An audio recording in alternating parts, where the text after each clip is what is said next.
कथा ओडियार कला नैपुण्य, चतुर्थ कथा ओडियार संगीत, पंचम कथा ओडियार जगन्नाथ। ये पांचटा जिनिस को नहीं ओडिया कर। प्रथम कथा त्याग। कौन ओडियार त्याग, केमिति त्यागी जाती है ओडिया। गोटे कविता गाई शुणु तुम कवितार ना है वीरमाटीर कविता, कवि है क्षितिचंद्र दे। भारत को शोषण मुक्त करने नेताजी सुभाष चंद्र बोस को आजादी फौज कोहिमा युद्ध चली। गोटे ओडिया फौजी मरी जा माँ जाकि नेताजी निकट में कांदी। नेताजी से माँ की संतान दे कही ता छड़ा जननी मुरा रही तोर पुओ एक आऊ टाणी नियो मते कोले पोहर गर्भ पुणी भरी जाऊ। नेताजी कहले माँ मु कौन तोर गोटे पुओ नुह, मते कोले को आउ देले कौन तो पुओ पिछा तू भूली पारिबुनी। से माँ कौन कहला कहला रमणी अंचले पछी लोक नयनुगेनी जानी चुकी धन कांदुथिली मुक्ति वेदना प्राणे घेनी। से माँ संगे संगे आखिर लुह पोछी कहला कहला सुभाष तू ये बुझली मो पुओटा घरे मरी जाइछि बोली मु असि तो निकटरे कांदुछि नाही मु सेति पे कांदुनी आ काहे तू माँ ना पुत्र मरणे नाही मोर दुख मरिछि से देश पाई दुख एतिकी देश सेवा पाई द्वितीय पुओ मो नाही। मो कांदिबार कारण होछि मु गोटिए पुओर माँ, गोटिए पुओ मोर देश लगी शहीद हेला। जदि गांधारी बळे मु 100 पुओर माँ हेइथांती, 100 पुओ जदि मोर देश लगी शहीद हेइथांती ताले वीर प्रसविनी मार गौरव मु अर्जन करथाति। मु निजको धिकार करूछि विधाता के मते गोटिए पुओर माँ कर काहीके कथा कहूछि ना कोहिमा प्रांते युद्ध चालिछि फौज चालिछि सेथि आउ केही नाही काहाकू देवी रे फौजे तोर भेटी।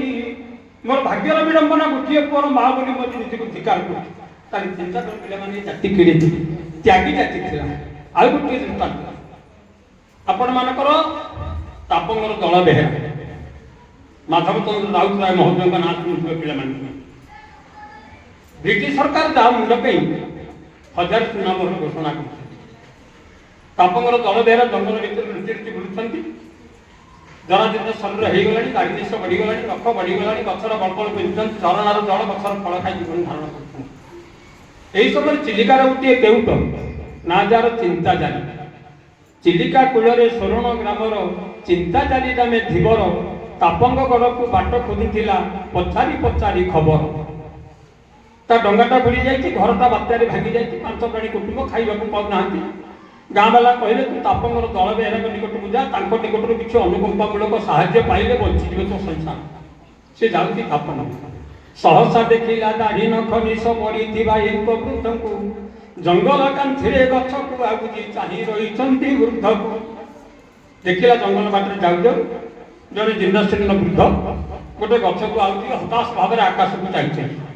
पचारा लगे तापंगर केते बाट ना किए तू ना मो ना चिंता जाली धीवर मु आसी शरण ग्राम ना जीवु कुआड़े ना तापंगर दल बेहेरा निकट ना कहीं ना यही मोर अवस्था 5 प्राणी कुटुंब मोर मरी किसी अनुकंपामूलक साहाय्य पाइले बची ना मो हाथ था ना आप हाथ धरने कौन हम ना तो आशा पूर्ण धरला हाथ मत खोर्धा नहीं जाए खोर्धा कहीं जी ना से तो आशा पूर्ण हम केउट गला खोर्धा। जिते खोर्धार ब्रिटिश मानक छाउनी पड़ी थाए से छाउनी भितर प्रवेश कला पूछिले जंगली कहीं आसीच उत्तर शुणिले तोरा तापंगर दल बेहेरा मुंड को सुना थली देव तोरा मुही से दल बेहेरा मते केउट आनी धरी अति दुखी जन पुरावता मान दियो तार थाल भरी शुणी कर्मचारी सेथा पड़ी गले बुद्धिरे दश मथा कार्यालय सारा नीरव निस्पंद मुखु नस्पुर कथा। तापंगर दल बेहेरा कहले मुझे महामानी दल बेहेरा जहाँ आपंकर ब्रिटिश सरकार दीर्घ 300 वर्ष धरी भारत को शासन करते धरवा सक्षम हो नथिले केउट मत धरी शर्त अनुसार सुनाम दियो। एमती त्यागी जातीय विषय अच्छी यही हूँ तुम मानकर ओडियार अस्मिता, यही हूँ तुम भाषार महात्मा, यही हूँ तुम भावना महात्मा। ये गला आपण मानकर त्याग तापर आपण मानकर वीर। ये जाति केते वीर थिला गोटे